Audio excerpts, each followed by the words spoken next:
And when we say the news is back in the morning, we are exactly talking about what's happening today. Yeah, it's news on top of news on top of news. Yeah, so we'll start with this. In a historic overnight meeting, North and South Korea agreed to work toward denuclearizing the Korean peninsula and formally ending the Korean War.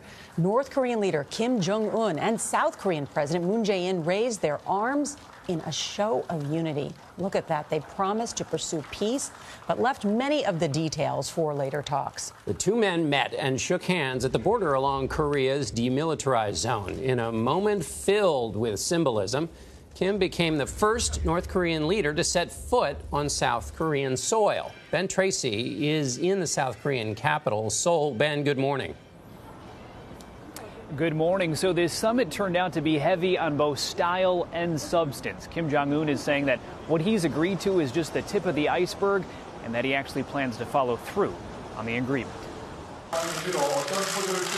This is a moment no one could have predicted just a few months ago. But after signing their agreement, Kim Jong-un and President Moon Jae-in were clearly pleased with what they had accomplished. The South Korean president declared a new era of peace on the Korean peninsula. The two Koreas agreed to officially end the Korean War by the end of the year, resume reunions of families separated during the conflict, and turn the DMZ into what they call a genuine peace zone. President Moon will visit North Korea for a second summit this fall. The two leaders seemed to have an instant rapport the minute Kim Jong-un made history by becoming the first North Korean leader to step foot in the South. In a brief diplomatic dance, he invited President Moon to cross the military demarcation line back into the North. South Korea literally rolled out the red carpet for their once recent enemy, and the two men were often seen smiling and even laughing together. After planting a pine tree, a symbol of peace, they sat alone for a full 30 minutes in what appeared to be an in-depth conversation. But North Korea agreeing to the denuclearization of the Korean peninsula was the ultimate goal of this summit. So far, there are no specifics as to how or when that will happen or what Kim Jong-un wants in return. The devil is in the details. In Bom Chong is a retired lieutenant general of the South Korean Army. He's been surprised by Kim Jong-un's pivot towards peace. Are you buying what he's selling? I'm going to give him the benefit of that doubt with a certain dose of caution. So I'm going to wait and see, and I don't think I'm going to have to wait too long. Now, we should mention that North Korea has promised to denuclearize in the past and not actually done that. But Kim Jong-un does seem at least committed to no longer launching missiles. He even joked that he's no longer going to interrupt President Moon's sleep with those early morning rocket launches.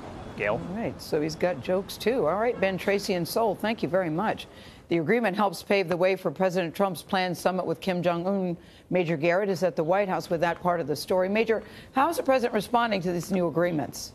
Well, Gail, it won't surprise you. 2 tweets on this subject in the last half hour. The most recent one starting all caps Korean War to end.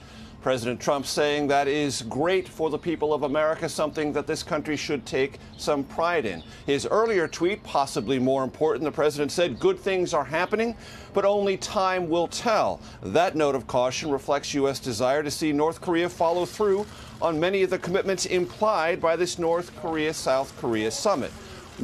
How and when will North Korea denuclearize? Will it actually reduce troop strength on the demilitarized zone? And if it does, will that include dismantling artillery and ballistic missiles? The artillery threatens South Korea, the ballistic missiles, U.S. allies throughout the region. And while the White House awaits answers to all of these complex questions, last night, Sarah Sanders, the press secretary, released a statement saying the White House looks forward to, quote, robust discussions with the North about that much anticipated and equally historic summit if it occurs between President Trump and Kim Jong-un in, quote, the coming weeks. Nora? All right, Major, thank you for your reporting. CBS News senior national security contributor Michael Morell is a former CIA deputy director and acting director. Michael, good morning. Good morning. These pictures we've seen overnight, so rich with symbolism. But where will the real substance be done about whether North Korea will disarm its nuclear program? They will be done in the Trump-Kim summit, not in this summit. This summit was all aspirations. South Korea can't end the Korean War. South Korea can't get North Korea to denuclearize. Only the United States and the United Nations can do that. So the real work has yet to come. But President Trump has called in the past for a complete denuclearization. Is that going to happen? So the next summit, the Kim-Trump summit, is going to be a lot harder than this one because both countries are coming at it with very different expectations. North Korea's expectation is we are now a nuclear weapon state. Treat us like one. We're willing to negotiate limits to our program to get rid of the sanctions.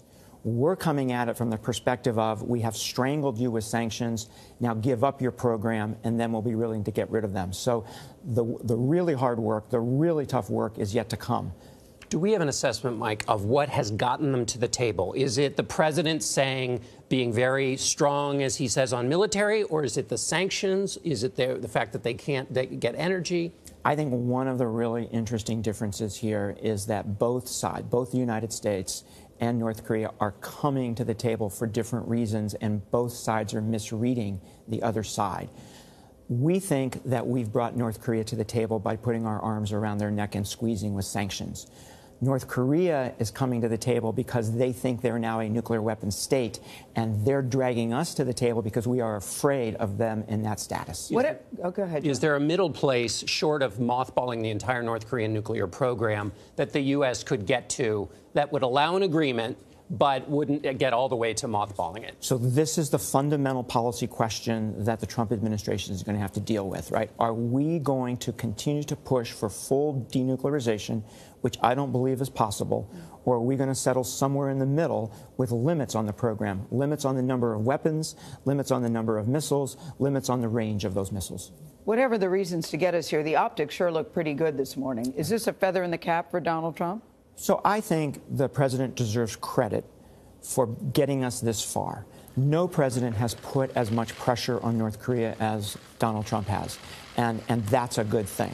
I think that the outcome of last night's summit is not surprising. Both North Korea and South Korea desperately want the Kim-Trump summit to happen, right? And they wanted their talks to be extraordinarily positive. Yeah, and Trump and President Moon had said from a long time ago they want to have these bilateral talks sit knee to knee, and it is happening. Exactly. It is happening. Thank you, said Mike. that to you back when you did the interview. Well, to be continued for sure. In fact, we'll see you a little bit later on. 2 hours. Busy day for you, We'll be back. Do not go anywhere. Bill Cosby.